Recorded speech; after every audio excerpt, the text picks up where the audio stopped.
2 October 2014 या दिवशी गांधीजींच्या जयंतीदिनी पंतप्रधानांनी स्वतः हाती झाडू घेत स्वच्छ भारत अभियानाला सुरुवात केली। याच कामासाठी केंद्र सरकारनं राज्यभरात गट संशोधन केंद्र, पाणी व स्वच्छता अंतर्गत 1046 कर्मचारी नेमले।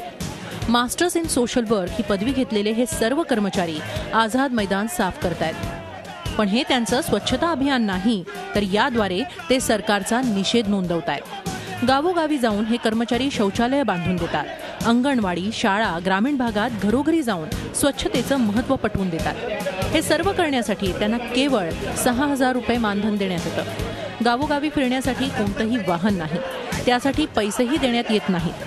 काम करत असताना कोणता अपघात झाला तर त्यासाठी मदतही मिळत नाही।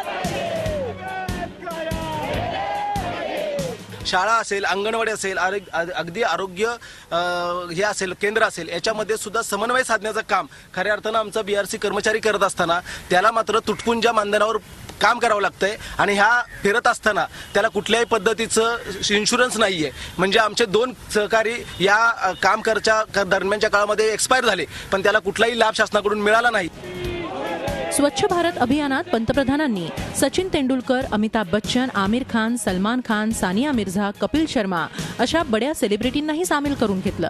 पण ग्रामीण भागात खरोखर स्वच्छतेचं महत्त्व पटवून देणारे, त्यासाठी कार्य करणारे कर्मचारी मात्र वाऱ्यावर आहेत। जर अशा पद्धतीने त्यांची उपेक्षा केली जात असेल, जर त्यांच्या मागण्यांकडे दुर्लक्ष केलं जात असेल, तर अशा कर्मचाऱ्यांना आणि एक सामाजिक भान जपण्याची भावना असलेल्या या सगळ्या तरुणांना किंवा या कर्मचाऱ्यांना कसं प्रोत्साहन मिळेल याचा विचार सरकारनेच केला पाहिजे। स्वच्छतेसाठी सरकारी अभियानात सर्वसामान्य नागरिकांनी सहभाग घेणं महत्त्वाचं आहेच, पण स्वच्छतेचं हे अभियान शेवटच्या स्तरापर्यंत नेणाऱ्या कर्मचाऱ्यांच्याही समस्या विचारात घ्याव्याच लागतील। दीपाली जगताप पाटील, झी मीडिया, मुंबई।